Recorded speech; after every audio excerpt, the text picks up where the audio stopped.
Hi friends. तो सभी को लग रहा है ना कि दिवाली के बाद कई सारी वैकेंसीज आ जाएंगी और हम लोग फिर से स्विच कर लेंगे और हमारा सैलरी 60,000 से सीधे 1 लाख रुपए हो जाएगा। सो डियर फ्रेंड्स, मैं with my experiences and with my teachers experiences, लगभग 1000 टीचर को मैंने सेलेक्ट करा है फ्रॉम अप्रैल टिल टुडे। आज जब मैं वीडियो रिकॉर्ड कर रहा हूँ and this is I think achievement for me, because इससे पहले जो लास्ट 2 ईयर पास आउट हुए हैं उन 2 सालों में भी मैं 1000 टीचर का सिलेक्शन नहीं करा पाया था। सो दिवाली के बाद यस ऑफकोर्स वैकेंसी आती है, लेकिन किस टाइप की आती है ये समझना जरूरी है। अदरवाइज क्या है कि आप कहीं जल्दीबाजी में अपने एक अच्छे खासे कोचिंग को छोड़कर किसी नए कोचिंग में किसी भी लालच की वजह से 5-10 हज़ार 20 हज़ार की लालच से ज्वाइन कर लें और पता चले कि फिर आप अप्रैल तक साफ हो जाए।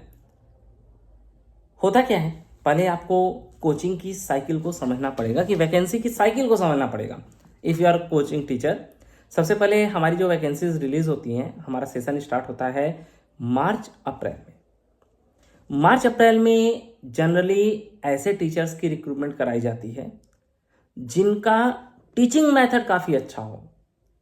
आई एम सेइंग कि जिनके नॉलेज से कोई विशेष लेना देना नहीं होता, देयर टीचिंग मेथड, जो उनकी टीचिंग मेथड है कि वह बच्चों को नाच गाना कर रहे हैं, बच्चों के साथ इंटरटेन कर रहे हैं, काइनेमेटिक का टॉपिक शुरू हुआ या फिर मैथमेटिकल टूल शुरू हुआ तो वो 1 मंथ तक चले, उससे किसी भी कोचिंग वाले को कोई इम्पैक्ट नहीं होता, क्योंकि उस समय उन्हें एडमिशन लेना होता है।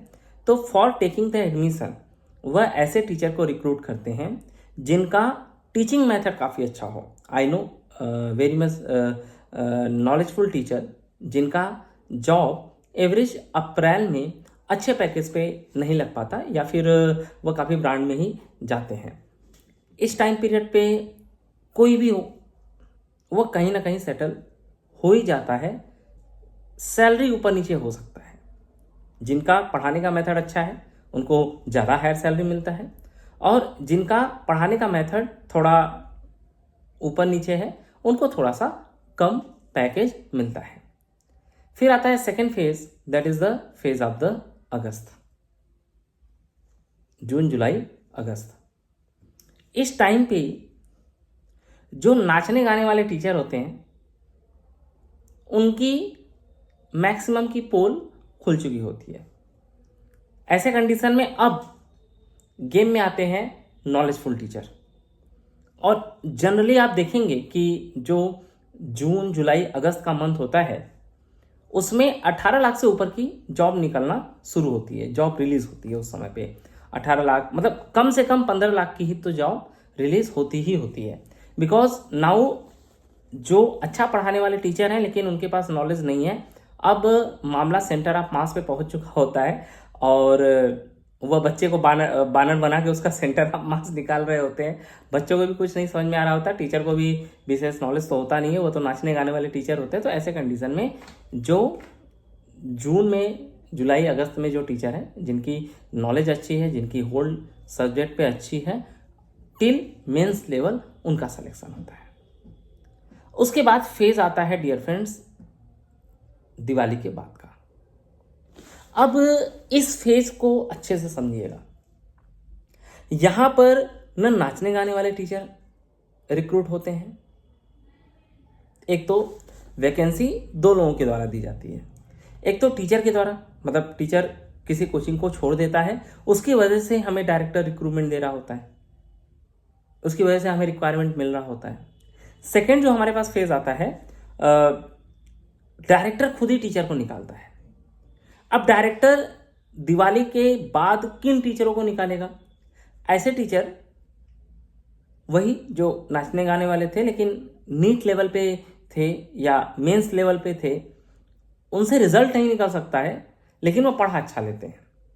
अब उनको याद आती है अच्छा अब पैकेज देना चाहिए, तो पैकेज देने के लिए अब यहाँ पे 30 लाख 40 लाख 50 लाख 60 लाख 80 लाख तक के सिलेक्शन मैं करा चुका हूँ। या इवन नवंबर दिसंबर में मेरे पास अभी भी ऐसी वैकेंसी है जहाँ के कोचिंगों में जानता हूँ कि मेरा टीचर अभी 18 लाख 19 लाख 20 लाख पे गया है और वहाँ पे 30 लाख 40 लाख 45 लाख का टीचर लगेगा। तो अब मैंने खुद ही माइंड मेकअप किया हुआ है कि वह जो 15 16 17 18 लाख वाला टीचर है फ्रॉम 60,000 टू दैट लेवल, उन टीचर को कहाँ शिफ्ट कराना है, और उनके यहाँ पे जो एडवांस की वैकेंसी आएगी वहाँ पे किस टीचर को करना है। तो डियर फ्रेंड्स, दिवाली के बाद खुश होने की ज़रूरत नहीं है। दिवाली के बाद 30 से 40 लाख 50 लाख 60 लाख 70 लाख वाले टीचरों को खुश होने की ज़रूरत है, या मिनिमम 20 लाख प्लस वाले टीचरों को खुश होने की ज़रूरत है। इसके अलावा कुछ इस टाइम पीरियड में जो सितंबर अक्टूबर का मंथ होता है, इस टाइम पीरियड में कुछ फेक चीज़ें निकलती हैं सभी के द्वारा।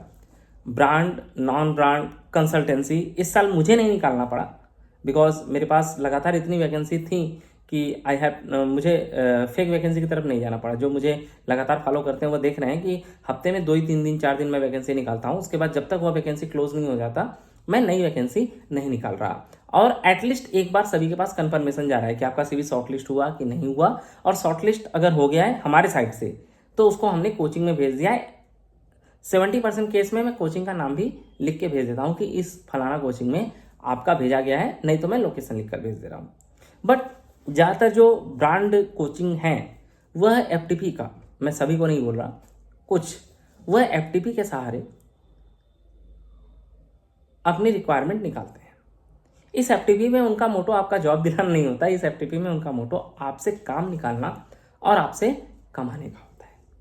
तो यह तो फेक वैकेंसी, इसके बारे में मैं बात नहीं कर सकता। इसके अलावा ऑफलाइन मेगा रिक्रूटमेंट स्टार्ट होता है इस टाइम पीरियड पे, ड्यूरिंग दिस टाइम पीरियड कि आप आइए। यह डाटा कलेक्शन के लिए होता है। क्या होता है कि टीचर को भी पता होता है, कोचिंग को भी पता होता है कि हमारे पास जितना भी डेटा रहेगा उससे हम आगे बढ़ सकते हैं। दूसरी चीज़ है कि वह साइकोलॉजी से खेलते हैं। अब मैं गारंटी दे सकता हूँ कि आप में से कोई भी बहुत बड़ा महात्मा हो इस फील्ड का, लेकिन यह स्टेटमेंट वो पहली बार ही सुन रहा होगा। अगर किसी ने पहले भी इस चीज़ के बारे में सोचा है तो मुझे कमेंट में बताएगा। जो ब्रांड कोचिंग है आपने फील किया होगा, अब मैं उसका नाम नहीं ले सकता यूट्यूब पे बिकॉज मेरे पास इतना मच पावर नहीं है कि मैं अपनी चीज़ों को प्रूव कर सकूं और उतना पैसा वकीलों पे खर्च कर सकूं, वह सीधे मेरे ऊपर केस कर देंगे। पिछली बार भी उन्होंने किया था ऐसा, मैंने कई टीचरों को समझाया था। वो क्या करते हैं कि वह डायरेक्ट रिक्वायरमेंट निकालते हैं, यू गो एंड आप अपना रिटर्न देते हैं उनको। रिटर्न देने के बाद वो बोलते हैं कि ठीक है आप क्वालिफाई हैं, आपका हम इंटरव्यू शेड्यूल करते हैं। इंटरव्यू को शेड्यूल करते करते 10 से 15 दिन बीत जाते हैं। इंटरव्यू हो जाने के बाद भी वो कहते हैं कि आप क्वालिफाई हो चुके हैं, जल्द ही आपके पास ऑफर लेटर जाएगा। एंड फेथ मी फ्रेंड, 3 से 4 महीने वो स्पेंड करा देते हैं उस टीचर का, एंड टीचर इसी चक्कर में फ्रस्ट्रेटेड हो जाता है।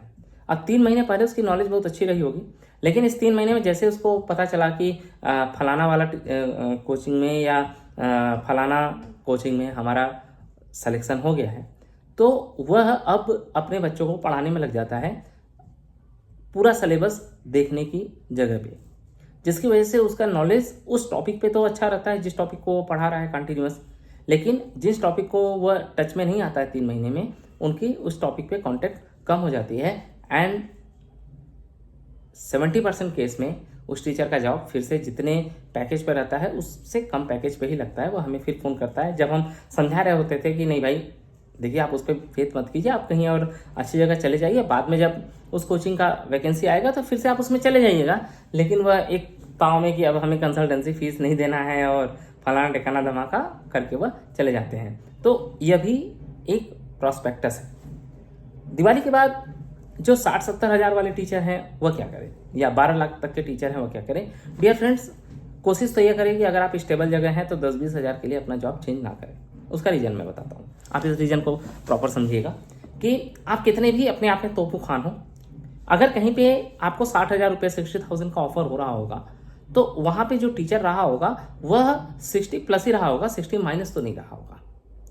इसके बाद जब आप वहाँ पे जाते हो, जब सपोज अगर आप केमिस्ट्री की बात कर लो कि उसने इस समय पे आपको जो 12th है उसको 2 महीने में उसका सिलेबस कंप्लीट कराना होगा।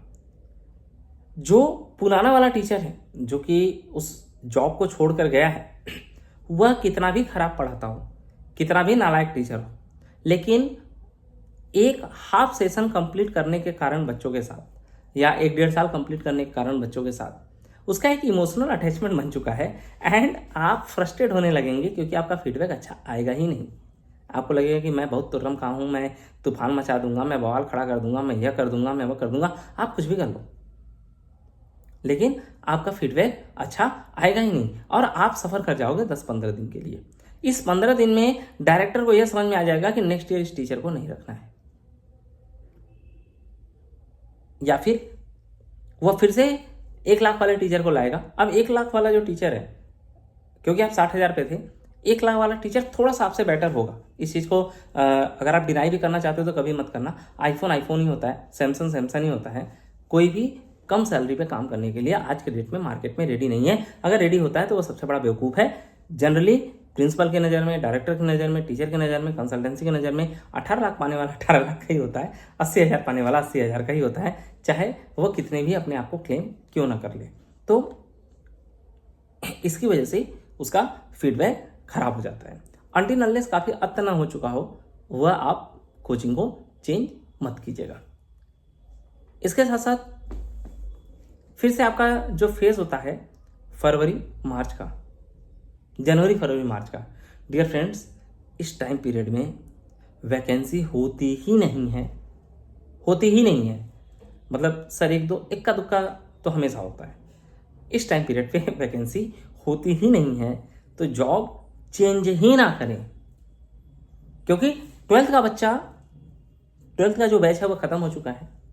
11th की बैच की एग्ज़ाम आ चुके हैं, वह प्रैक्टिकल एग्ज़ाम्स दे रहे हैं अपने, और 12th प्लस जिसको हम टारगेट बैच कहते हैं, कहीं 13 बैच कहा जाता है उनको, ऐसे बच्चे जो है वह कहीं ना कहीं अब क्लास से उब चुके हैं और उनके ऊपर कंट्रोल पाना कहीं ना कहीं एक अपने आप में बहुत ही ज़्यादा डिफ़िकल्ट टास्क होता है। एक और प्रॉब्लम आती है, मैंने देखा लिंक्डइन पे भी देखा, बाकी जगह, कि आप उस कोचिंग का नाम पोस्ट करें जिस कोचिंग ने आपका पैसा मारा हो, या फिर कुछ लोग कह रहे हैं कि आओ टीचर हम तुम्हारी हेल्प करेंगे अगर किसी कोचिंग ने आपका पैसा मारा हो लीगल। तो मैं टीचरों को सजेस्ट नहीं कर रहा हूँ, जो लोग ऐसा पोस्ट डाल रहे हैं, एक तो सर काफ़ी अच्छा है स्टेप है आपका, मैंने भी लिया था, लेकिन मेरे साथ क्या प्रॉब्लम आई थी मैं वो प्रॉब्लम बता रहा हूँ, और आप उस प्रॉब्लम को अगर ओवरकम कर सको तभी आना, अदरवाइज मैंने पेनाल्टीज तक दी हैं उन कोचिंगों को। लास्टली मैं ओपनली बोल रहा हूँ, मैं कोचिंग का नाम नहीं ले सकता, बेइज्जती होगी। मुझे 2-2 लाख 2.5 लाख रुपए कोचिंग को पेनाल्टी देनी पड़ी थी टीचरों की वजह से। द रीज़न दैट कि अभी आपसे टीचर कह देगा कि आप ठीक है, मैं अभी एक कोचिंग का नाम ले लेता हूँ, कैरियर पॉइंट है, अब मुझे उसका लोकेशन शायद देहरादून है, मुझे लोकेशन एग्जैक्ट नहीं याद आ रहा है। अब वहाँ पे 3 टीचर को मैंने भेजा, 3 टीचर को भेजने के बाद पता चला कि भाई उनकी सैलरी मारी। अब मुझे उस वैकेंसी को रिफ़र करने वाले भी एक टीचर ही थे, और वो टीचर जैसे टीचर हमारे ये 3 टीचर जाते हैं 15 दिन 20 दिन बाद गायब हो जाते हैं। जनरली हम डायरेक्टर पे फेथ करें या ना करें, लेकिन अगर कोई टीचर मुझे वैकेंसी देता है तो एटलीस्ट मैं उस पर फेथ करता हूँ कि भाई वो सैलरी पा रहा होगा, तभी उसने मुझे वो वैकेंसी रेफर किया है। उसके बाद मैंने कहा कि ठीक है चलो, जब टीचरों की पैसा फंसा उसमें, मैंने कहा ठीक है चलो केस करो। ये लोग केस ही नहीं करने गए, फिर पीछे हो गए, बोले सर हम केस कर देंगे तो हमें कोर्ट आना पड़ेगा, हमें यह करना पड़ेगा, हमें वो करना पड़ेगा। मैंने लास्ट तक समझाया कि भाई वकील का सारा पैसा मैं दूंगा, मैं बियर करूंगा, क्योंकि मेरी कंसल्टेंसी है, मेरी वजह से आपके पैसे फंसे हैं। शुरुआत के 1 साल अगर किसी के पैसे फंसे थे तो मैं उतना पावरफुल नहीं था मार्केट में, इकोनॉमिकली उतना साउंड नहीं था। आज के डेट में इतना हूँ कि रोजी रोटी की मेरी व्यवस्था अच्छे खासी चल जाती है। Let's go to the court, 3 साल में ये प्रॉब्लम रिजॉल्व हो जाएगी। भाई साहब टीचर पीछे हो लिए, पुलिस के सामने वो क्या बयान दे क्या नहीं, अब मैं उस पर डिस्कस नहीं कर सकता, लेकिन उसे लास्टली सफ़र कंसल्टेंसी करना पड़ा, मुझे करना पड़ा। एक और कोचिंग है PW का SIP प्रोग्राम चलता है कमरुद्दीनपुर में, जौनपुर के पास में है। वहाँ पे भी सेम कंडीशन आई थी, मैंने टीचर उसका चल भाई FIR करते हैं, टीचर तुरंत बैक चले गए। एक CP कैरियर पॉइंट झारखंड में था, देवघर, वहाँ पे बायो के टीचर ने मुझे सपोर्ट किया था। मैं अच्छे से, जितनी मुझे गालियाँ आती हैं, जितनी गालियाँ मैंने सीखी है और मैं बनारस का रहने वाला हूँ। विश्वास मानिए कि हमसे ज़्यादा पूरे विश्व में कोई गाली नहीं दे सकता है। मैंने वहाँ के लेडीज़ डायरेक्टर को गाली दिया था, भर भर के दिया था। Then after I just went to the police station और विद इन 10 से 12 दिन में मेरी टीचर का पैसा आ गया था। तो रेस्पेक्टेड डियर फ्रेंड्स, अगर आप टीचरों के सपोर्ट से ऐसा करना चाह रहे हो तो ये जान लेना कि टीचर की जो बिरादरी होती है वो फेसबुक और व्हाट्सएप पे तो खूब बोलती है। उनसे पहले आप रिटर्न में लो। मैं भी करने के लिए रेडी हूँ। अगर किसी टीचर का मेरे द्वारा भेजे गए किसी भी कोचिंग में पैसा उलझता है और वह मेरे साथ स्टैंड हो सकता है 100 रुपये के स्टाम्प पेपर पर ये लिखेगा पहले कि इस कंडीशन में मैं कंसल्टेंसी का सपोर्ट करूंगा, तो ऐसे कंडीशन में वकील का जितना भी खर्चा आएगा और बाकी जो भी खर्चे आएंगे that will be bear by the PK consultancy only. Sorry, हमारा रजिस्टर्ड नाम पीके ग्रुप है, तो पीके ग्रुप ओनली। बाकी अनटिल अनलेस आपके पास प्रॉपर ऑफर लेटर नहीं है, आपके पास प्रॉपर सैलरी स्लिप नहीं है, आपके पास टैक्स डिडक्शन नहीं हो रहा है, टीडीएस, क्योंकि आप कोर्ट में जाओगे सबसे पहले गवर्नमेंट आप ही को मारेगा। टीडीएस क्यों नहीं कटवाए बे हैं? टीडीएस क्यों नहीं कटवाए? तो सबसे पहले कोर्ट तो आप ही को लटकार लगाएगा। कोचिंग वोचिंग है भाड़ में, सब बाद में। लेबर लॉ तभी अप्लाई होगा जब आपने भी उसको, क्योंकि ज़्यादातर टीचर क्या समझते हैं कि सर कैश में पेमेंट दिलवा दो, मेरा टीडीएस बच जाएगा। नहीं नहीं नहीं, मत लो यार। वह पैसा अगर एज अ टैक्स आपका जाता है, जाने दीजिए, आरटीआर भर के ले लीजिएगा उसको वापस। लेकिन जब आपके पैसे उलझेंगे तो ऐसे केसेस में वह आपकी काफ़ी हेल्प हो सकता है। एक चीज़ और, अगर आपके पैसे मान लीजिए 5 रुपये उलझें, कोर्ट में जाकर आप 20 रुपये तक की डिमांड कर सकते हो, क्योंकि आपका जो लास्टली जो 2-3 साल आपका इन्वेस्ट होगा, वेस्ट होगा एक तरीके से, उसका हर्जाना भी मेंटल हरासमेंट, बाकी चीज़ों का हर्जाना। लेकिन उन सभी के लिए आपके पास प्रॉपर ऑफर लेटर होना चाहिए, सैलरी स्लिप होना चाहिए, बैंक स्टेटमेंट। सैलरी स्लिप नहीं है तो भी चलेगा, लेकिन बैंक स्टेटमेंट होना चाहिए और यह कोचिंग के द्वारा रिटर्न कहीं पे रिकॉर्ड होना चाहिए कि आपका टीडीएस डिडक्ट होगा। तभी ऐसे कंडीशन में कोई भी आपका पैसा दिलवा पाएगा। Okay, thank you friends. और भी आपको किसी क्वेश्चन पे इंफॉर्मेशन चाहिए तो आप मांग सकते हो। नेक्स्ट वीडियो मेरा एसआईपी पे और कंप्लीट एसआईपी पर ही होने वाला है। Thank you.